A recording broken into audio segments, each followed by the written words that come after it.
all know Cliff Burton over here? Everyone, hi Cliff, how you doing?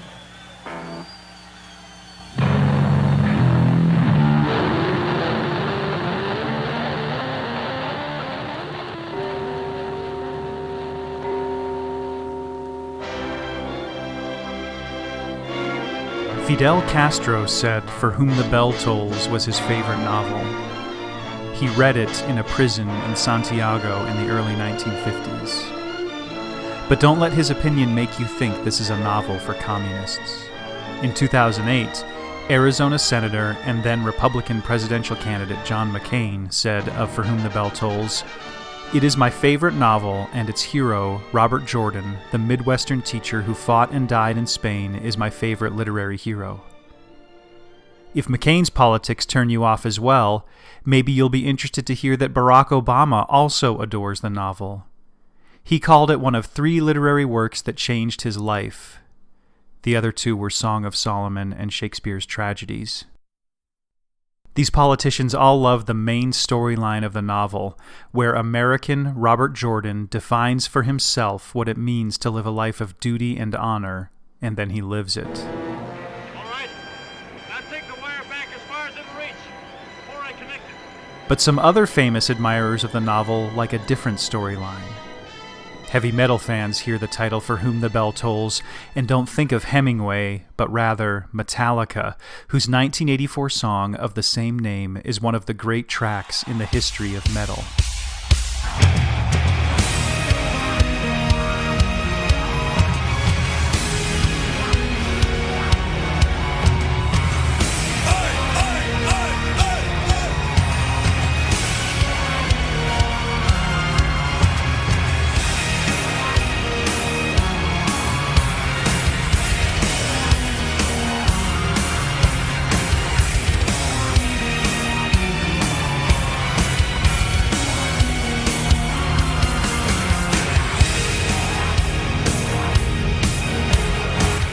This song isn't inspired by the Robert Jordan storyline with its themes of living in the present, of being better than you were, of allowing imminent death to help define a life well lived. Metallica's song is about other characters in the novel. It is about a character named El Sordo and 4 of his soldiers who make a stand against the fascists on the hillside, one that is valiant, futile, and pointless all at once. El Sordo was making his fight on a hilltop. He did not like this hill, and when he saw it, he thought it had the shape of a chancra. But he had no choice except this hill, and he had picked it as far away as he could see it and galloped for it, the automatic rifle heavy on his back, the horse laboring, barrel heaving between his thighs, the sack of grenades swinging against one side, the sack of automatic rifle pans banging against the other, and Joaquin and Ignacio halting and firing to give him time to get the gun in place. In the novel, 5 men, including El Sordo, take the hilltop and fight off the fascists in an effort they know to be futile. They all know they are going to die. Their position is good for a shootout, but there is no getting down. There are too many enemies, and they know that in a matter of minutes or hours, a plane is going to race by overhead and destroy them. When the shooting started, he had clapped this helmet on his head so hard it banged his head as though he had been hit with a casserole, and in the last lung-aching, leg-dead, mouth-dry, bullet-spatting, bullet-cracking, bullet-singing run up the final slope of the hill after his horse was killed, the helmet had seemed to weigh a great amount and to ring his bursting forehead with an iron band. El Sordo and his men are a subplot in the novel, and the themes of their story are very different than those surrounding the main plotline. In the main plotline, Robert Jordan learns a kind of stoicism in the face of certain death, a stoicism that would later inspire Castro, McCain, Obama, and millions of other readers. El Sordo and his men have a different experience. In the heat of their battle, the brutality of war strips away all of their humanity except for the will to be, before taking that away too. Metallica recognized that El Sordo was a more compelling subject for a metal song. El Sordo lay now on his good side and looked up at the sky. He was lying on a heap of empty cartridge holes, but his head was protected by the rock, and his body lay in the lee of the horse. His wounds had stiffened badly, and he had much pain, and he felt too tired to move. He was covering the downslope edge of the boulder with his automatic rifle, and he was thinking, "When I see him, he will be running already, and I will miss him if I am not careful. I could shoot him all across that stretch. I should swing the gun with him and ahead of him, or let him start and then get on him and ahead of him. I will try to pick him up there at the edge of the rock and swing just ahead of him."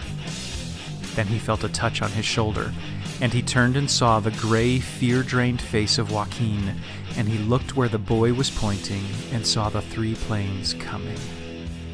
Lying flat on his belly and looking up into the sky, watching them come, Ignacio gathered the legs of the tripod into his 2 hands and steadied the gun. Then, through the hammering of the gun, there was the whistle of the air splitting apart, and then in the red-black roar the earth rolled under his knees and then waved up to hit him in the face. When the battle is over, and the planes have killed El Sordo's men, Hemingway takes us to the point of view of the lieutenant who led the fascist fighters at the base of the hill. He walks up to a dead body, one of his own men. He looked down at him but did not touch him. "Que cosa más mala es la guerra," he said to himself. What a bad thing war is.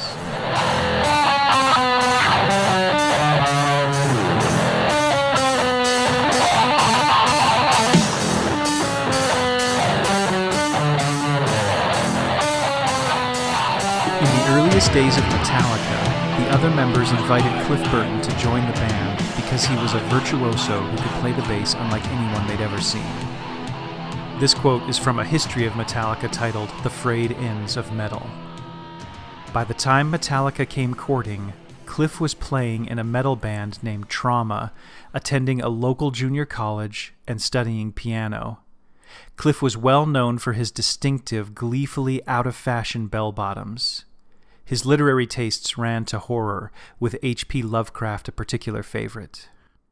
"The bass player was completely outrageous," drummer Lars Ulrich said of their first viewing of Cliff on stage. "We just looked at each other and said, 'That's our new bass player.'"